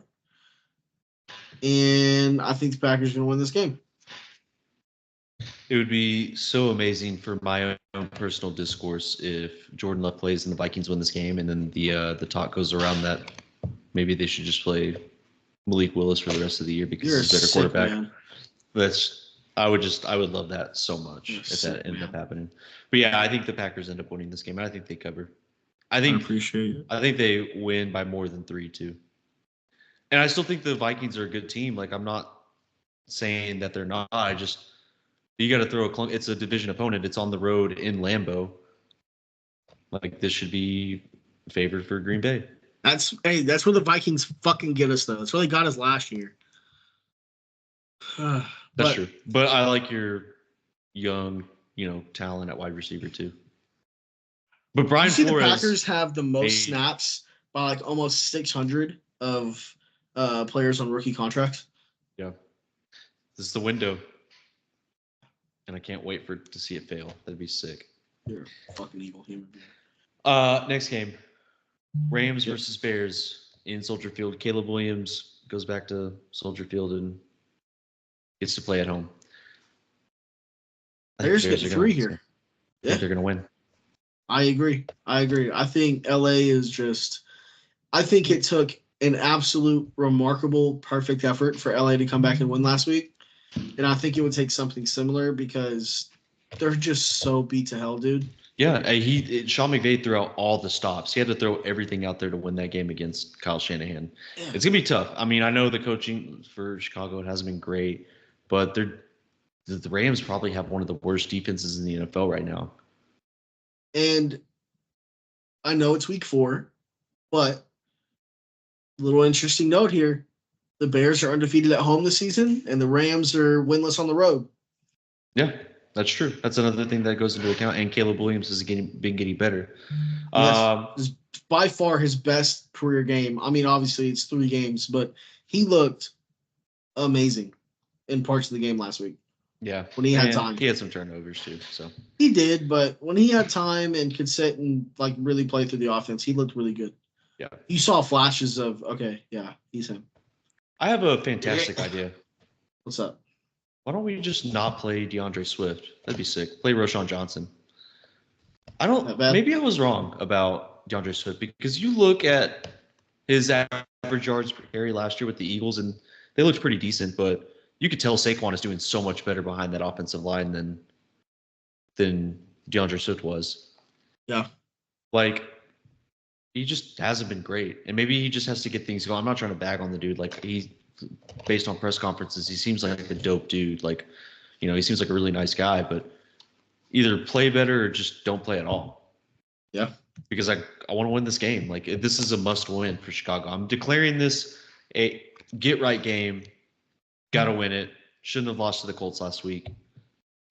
Predicted to go to the playoffs. If you're going to be that team with that defense and what that offense has to display, like, you got to beat the Rams. And Keenan Allen's coming back, so that should help. Oh, finally! Finally.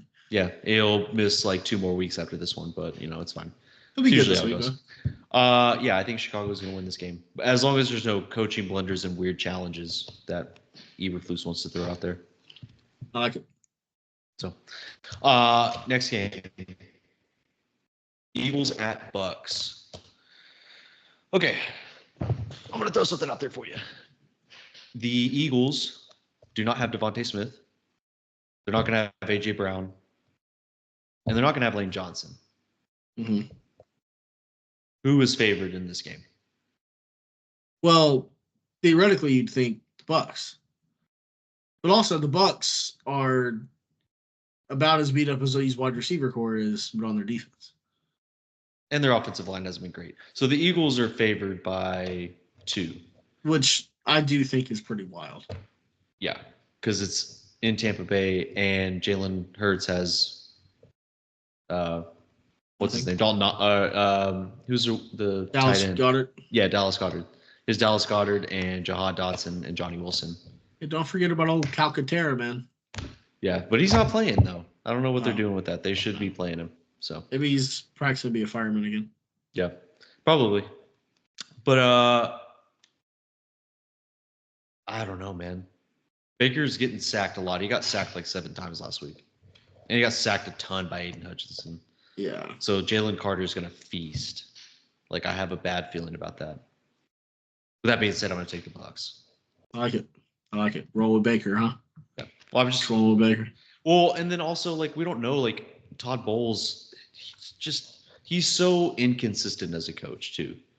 Yeah.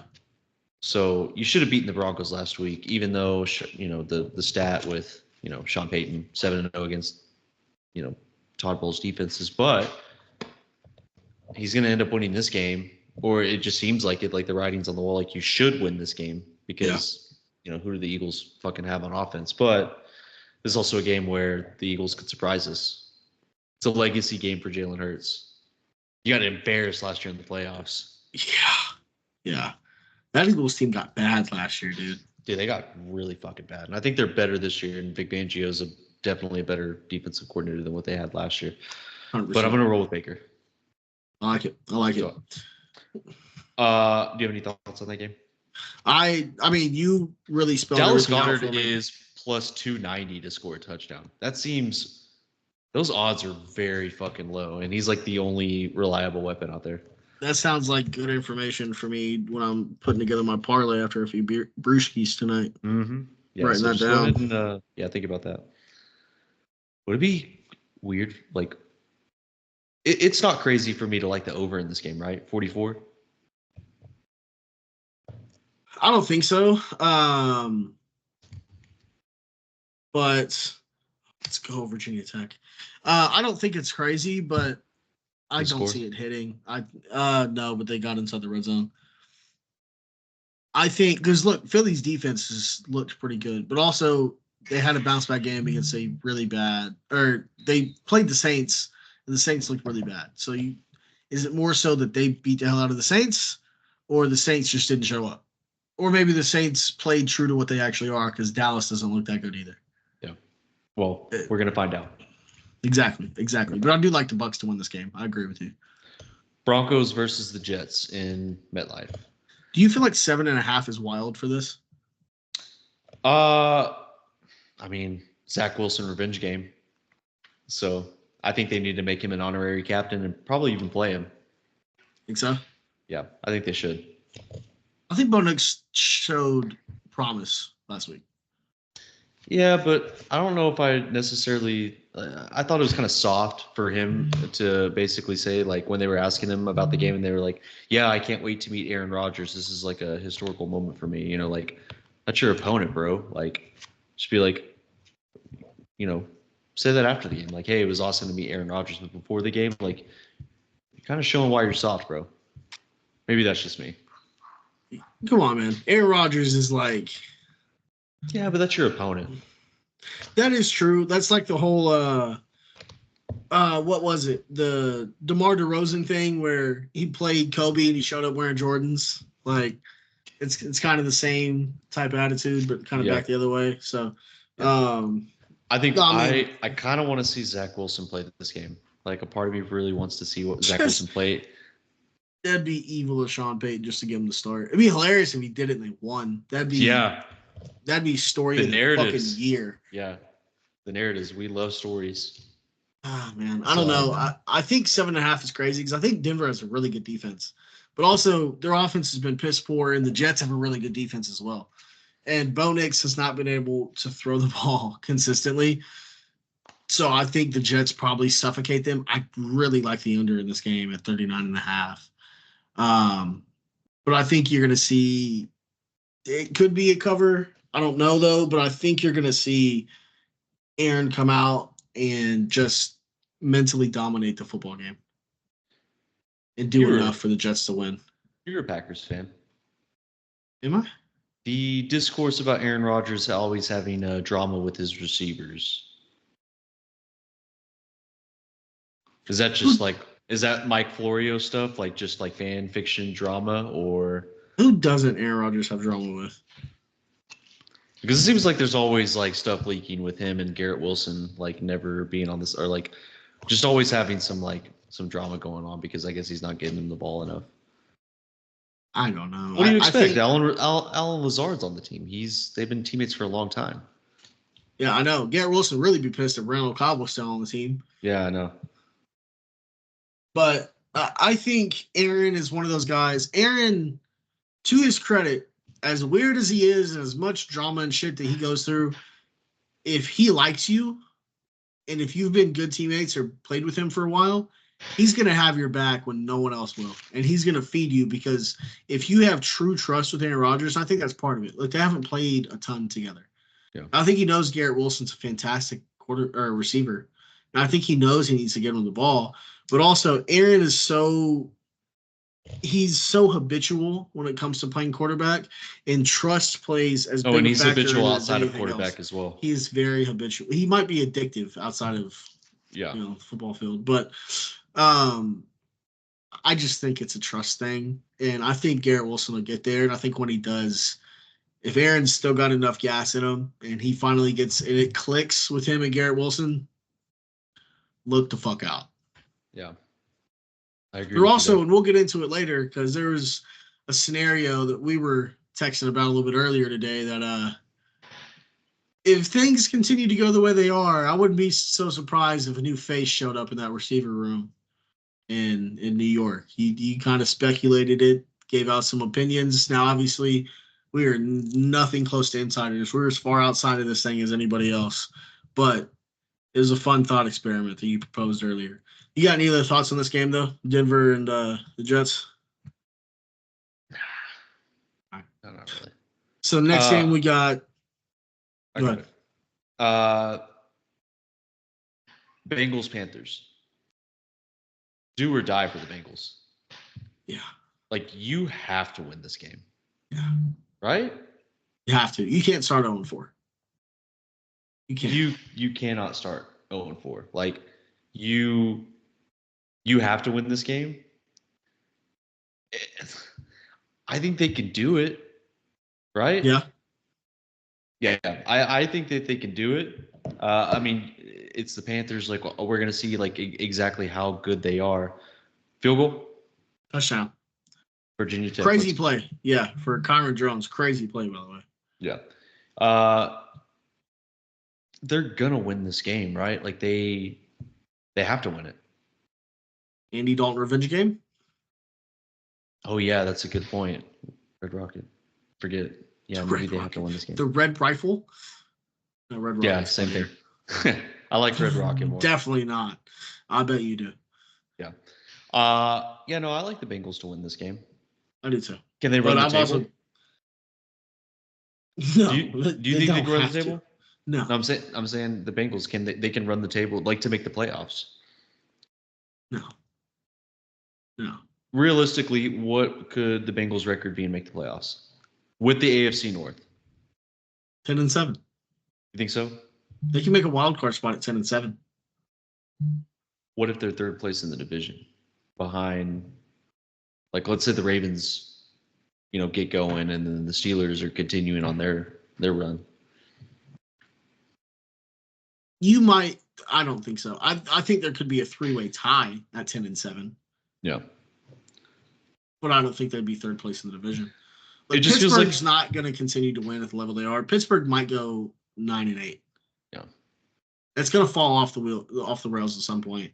Cleveland's not going to be anywhere in the mix. Cleveland will probably be last place in the division.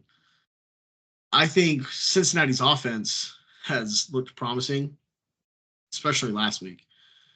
And I think a switch is going to flip, and I think it's going to be them and Baltimore at the top of the division. And I think 10-7 would be just fine to get them in. And it always feels that way with the Bengals. Like, they always start slow, and then things start to pick up for them, and it clicks, and then they make a deep run.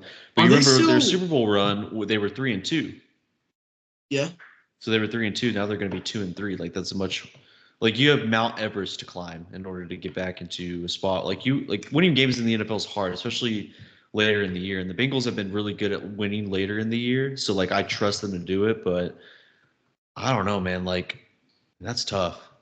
Are we giving them too much flack for them making the fucking Super Bowl and losing it a few years ago? So I feel like so many people still just love to pick from that tree the fact that the Bengals were in the Super Bowl a few years ago. I think it's Joe Burrow and Jamar Chase. I would agree. I think just them two being on the team. Yeah. So they have Zach Moss, and for some reason they're not letting Chase Brown run the ball, even though he's a more dynamic running back. It's kind of weird. I think they also fucked up letting Piron go because he's fantastic in pass protection. Yeah. There's not many in the league like him in pass pro. Well, since he has a mountain to climb in order to get where they want to go, I got a guy that I follow on Twitter. I think I went to school with him, but he's like a massive, like, Bengals fan. Yeah. He's also a Texas Tech fan. That's got to be right. Yeah, that's got to be, like, very – like, that's tough. Like, you want to root for Patrick Mahomes, but it's, like, your biggest rival right now. That's very, like, concerning there. It'd be like if Baker was a Bear. He retweeted something. It was basically like a playoff predictor for the Bengals. I got to go back and find it real quick because I saw it yesterday whenever he retweeted it. It was kind of funny. But it was basically something along the lines of the the Bengals can run the table and win the rest of the games and go 14-3, and there is a world where they still miss the playoffs. It's kind of funny. Let me find it real quick. I mean, it's technically possible. Yeah, it'd be a very funny world to live in. So basically, wait, how? So with this playoff predictor, it says that the Bengals can go 14-3, win out, go 6-0 in the division, and still miss the playoffs if the Steelers go 14-2-1, the Chargers go 14-2-1, and the Chiefs go 14-2-2, so 2 ties. That'd be sick. The Buffalo Bills go 14-3, and the Dolphins go 14-3. The Texans go 14-3, and then the Jags run the table and go 14-3 and win the division. Dude. So that is a world where the Bengals can miss the playoffs. That'd be insane. I mean, that would be hilarious. Like that would be just like an all-time, like, if you're a Bengals fan, that's like suicide watch right there if all that happens. What would that dude? Just I love the fact that hilarious. A guy like was messing with the playoff predictor and just like came up with that. Football guys rule, dude. Yeah, no, that's amazing. Imagine that though. Like, just think about that. Like, yeah, he's a Bengals fan, so he was like, I know he saw that and immediately retweeted. He was like, that just such a likely possible scenario. Yeah, if it was gonna happen to anybody, it'd be the Bengals. But And if any turnaround was going to happen for them to go 14-3, it would be the Bengals. Like, exactly. That's the one team you would trust to play like good football in the cold weather. Dude, imagine looking at that playoff bracket though. The Dolphins 14-3, 5-1 in the division. I know. That means the Jets would go 8-9 with the Bills and the Dolphins going 14-3. Hilarious. No, we're so far off track. That's insane. That's just hilarious. So I love that so much. The Bengals win this game, though, right? I kind of want it to happen now. Am I crazy for wanting that to happen? It'd be great for us. Yeah, that'd be awesome. Here's another one. Gotta have it. Gotta win it. Probably not gonna win it. Jags versus the Texans in Houston. Yeah. The Jags. I mean, Doug Peterson in the hot seat. Was it Urban Meyer's fault, or was it Trevor Lawrence just not being very good? Because he kind of stinks. Yeah, he hasn't been good since. He's also the first quarterback to throw an interception to a guy that was dead. So there's that. First of many. That's hilarious. So was he truly seeing ghosts out there, or? Yeah. No shit. Yeah, no, the Texans haven't looked great this season either. So like, it is a winnable game. Like, if you're one of those if you're the Jags and it's like a must win, might as well have it be against a division opponent where that you play a lot and you know what they are and know how to play against them. Yeah. Like the Texans haven't looked great, and they're a Super Bowl roster. Yeah. I think they figure it out. I think they end up I think the Texans are going to show who they are later on in the season and get better, but if I don't know, Jags are in trouble. Like, this is like, if they lose this game, season's over. Number 1 pick. It almost feels like between them and the Dolphins. Yeah. Because I think the Titans will get better. Let's go ahead, rapid fire. Let's just get through these. Stinky game. Cover your eyes. You don't want to watch this. Under's probably going to hit in this game. Patriots versus the 49ers. Get right game for the 49ers. They lost that game last week. They shouldn't have. Yeah. They're going to run the ball more. Kyle Shanahan already talked about it. They're going to run the ball more. I think the Patriots are too, but I like the 49ers in this game. And I think 10.5 is not crazy at all. Cover your eyes. Red zone is going to probably get to this. Scott Hansen is only going to get to this game one time. Yeah, it's going to be the opening kickoff. The 49ers are going to get to the red zone one time, and then that's what it's going to be. Yeah. So we'll see on that. Browns versus the Raiders. So some drama is occurring with the Raiders. Antonio Pierce and the Raiders are basically saying some business decisions are going to be made. And Devontae Adams is out for this game. Yeah. Trade deadlines, trades are happening around this time, right? Yeah. Do we think we see a trade with Devontae Adams? I don't know. I mean, Would make you happy if you went back to the Packers? I would cry. So many happy tears. You would cry very sad tears if you went to the Bears. I'd kill myself if he was to the Bears. You know, it'd be actually... In all likelihood, he'd go to the fucking Vikings because the Vikings take every former fucking Packer on the earth. Yeah. It'd actually be hilarious if they traded him to the Packers and Devontae Adams was like, yeah, I can't wait to play with Malik Willis. Don't even say that. He was like, It's not funny. He was like, I want to go to the Packers because I want to catch passes from Malik Willis. You're not funny. How would you kill yourself? That is funny. I'm very, very much rooting for the Raiders in this game, though. Max Crosby's out as well, but I'm going to take the Raiders in this one. I really want them to win because Deshaun Watson, what he said really fucking pissed me off when they were asking him about that 4th and 1 where he could have ran the ball or he could have taken the check down. Either one. Yeah. And he basically came out and said, he's like, I'm not a running quarterback. He's like, I'm not a running back. My job isn't to run the ball. My job is to pass the ball because I'm a quarterback, blah, blah, blah, all that shit. But he's like, if I'm not going to, I don't have to run the ball. I'm not going to run the ball if I don't have to. I'm going to pass the ball. What a shitty fucking teammate. Like, don't you want to win? Like, you want to get the first down, right? Yeah. I hate Deshaun Watson, dude, so much after that. Like, the guy is already, like, cooked, in my opinion, but that was even worse. Like, you got to get the first down. Like, if he's not a runner, he was running from the law. Yeah. No, yeah, exactly. But, like, and then he came out and he basically, like, went on about that and was like, you know, if I were to run the ball and I were to get hurt, it's a losing situation for Stefanski because I got hurt in that game. And it's like, no. That's a very, very winning situation for your fans and for Stefanski because now they can make the playoffs if you're fucking hurt and not playing. It's actually a very winning situation for everyone involved because then Jameis Winston starts playing football. Yeah, and things get really fun.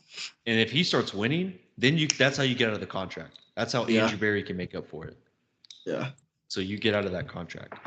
I'm sick of the Browns and I'm sick of Deshaun Watson. I'm sorry, Browns fans. I know it's tough and it's not your fault that you got what you got, but you would rather see Jameis play. Everyone would rather see Jameis play. Just give us what we want. We want Jameis Winston. Exactly. Okay, next one: Chiefs versus the Chargers. I mean, the Chargers are like banged up everywhere. Yeah. Also, let's have a conversation. Okay. Patrick Mahomes has not played very well in his past 2 regular seasons. Mm-hmm. He's not playing good right now. And I think he even admitted it. He even said, he's like, I'm not playing good football. With that being said, the Chiefs win this game, right? 100%. Like, they go 4-0. Like Patrick Mahomes, he's going to figure it out. And something annoying is going to happen for them to be 4-0, by the way. Yeah. But that's what Super Bowl winning teams do. Yeah. Joe Alt's still out? Rashawn Slater still going to be out? Let me see what's on the injury report for the Chargers. Go ahead and look up that injury report real quick. I'm looking for it. God damn, how far I gotta scroll? Oh my god, it just keeps loading, bro. What the fuck? Oh, that's why. So I'm retarded. I can't say that later. That's not it. Rashawn Slater's out. Joe Alt's not even listed on the injury report, so it looks like he'll be playing. Joey Bosa's out, though. Yeah, it's a tough one. What about Justin Herbert? They're not listed, so he should be playing. Okay. All right, well, that might change my mind a little bit. We'll see. Yeah. Okay, rapid fire. Let's get to the last 2 real quick. The Ravens at the Bills. I mean, if you're... What's Bills at Ravens? Oh, it's Bills at Ravens? Yep. Okay, sorry, I wrote it down wrong. I mean, I believe in this Bills team. I told you I did. I think they're going to be a fantastic team, even though they lost all the players that they did, but they got some talent acquisition in. So I do really like the Buffalo Bills. This team, I think the Ravens. I like them to win this game. I think this is like the underdogs have had their moment. The favorites, like they've got to win this week. I think this is a game where the Ravens have established a running game. At least it feels like it. So they should be able to run the ball. And Derrick Henry looks way better. So I think the Ravens. You look at the 2.5 spread, and it's like, oh yeah, the Bills. I mean, they're underdogs. They've looked great all season. They should win this game.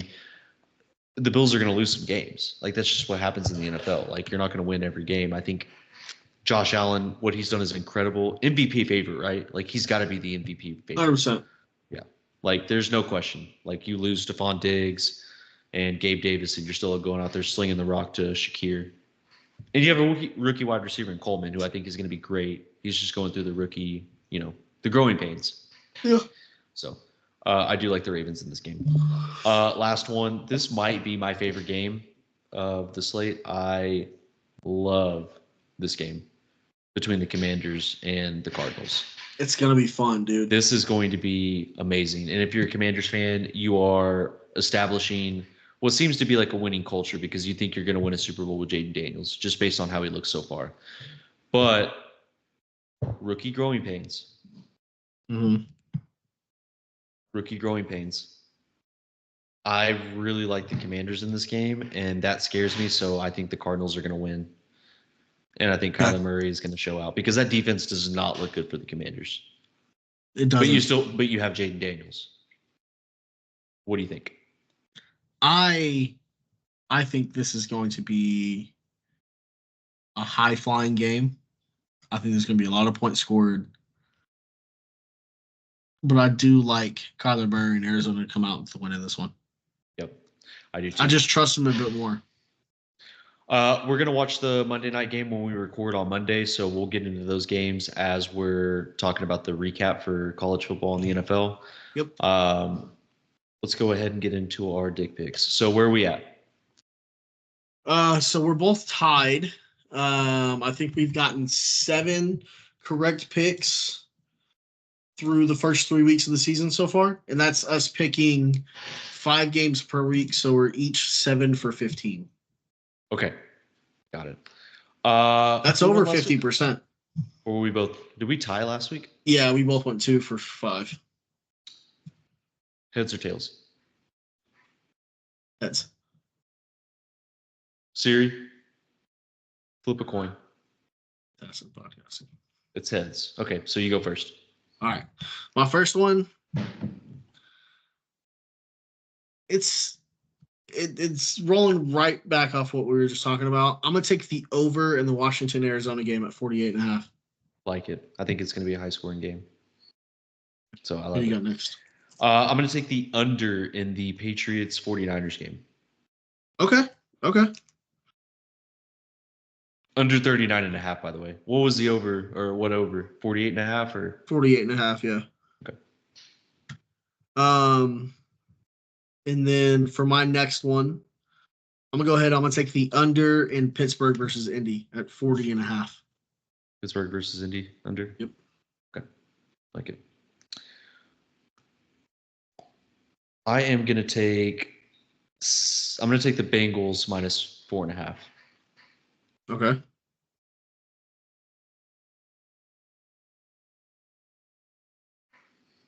I'm gonna take Houston to cover minus 6.5. Houston to cover minus 6.5. Mm-hmm. Okay.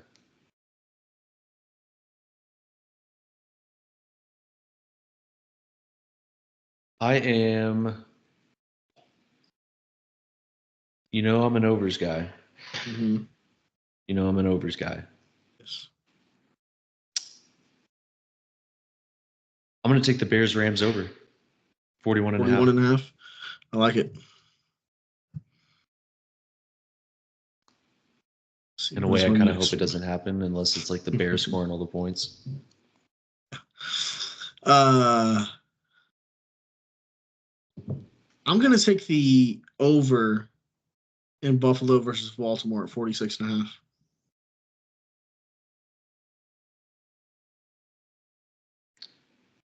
I'm going to stay away from this game because I think Vegas knows something that I don't. I was going to take the Buccaneers money line, but Vegas has to know something that I don't. Yeah, I don't like betting on Baker. Not that I don't trust Baker, but when it goes wrong, it pisses me off. So, hey, buddy, if I took Green Bay -3, would you be pissed at me? Because you know I'm bad luck. I'm not going to take it. You can have it. I'll drive to Denton and fucking kill you. Nah, it's okay. I'm going to take the. Did you already take the Raiders? No. I'm going to take the Raiders +3.5. I was fucking eyeing that one.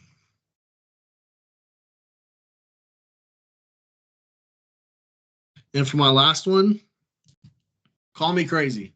All right? Call me crazy. I've been staring at it this whole time, and it stinks. It smells like shit. I'm going to take Denver to cover 7.5. Ooh, that is a stinky one. I took a stinky one last week, though, and it paid off for me. It did. It did. Okay, my final one. Whew. My final one. This is not a good one. Actually, you know what? It is. I'm going to take Atlanta -3. Okay.